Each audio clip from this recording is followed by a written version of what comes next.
Tofauti kati ya tume hii na tume ya Jaji Chande. Tume ya Mheshimiwa Jaji Chande ilikuwa ni tume ya kuchunguza matukio ya ghasia na uvunjifu wa amani. Ilikuwa ni kutambua ni aina gani ya vurugu zilizotokea na ghasia na aina ya uvunjifu wa amani uliojitokeza. Haikwenda kwenye kuchunguza ni wakina nani waliopanga, kuratibu, kufadhili na kufanya zile ghasia.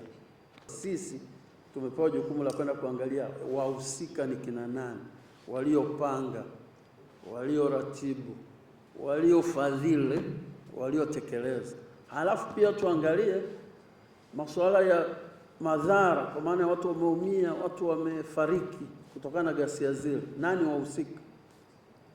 Na kiasi cha nguvu kilichotumika kwenye kudhibiti zile ghasia. Thamani ya mtu hailinganishi na kitu kingine chochote. Kwa hiyo wajibu wa tume ni kwenda kuangalia ule udhibiti ulikuwa wa kiasi gani kwa mujibu wa taratibu na sheria.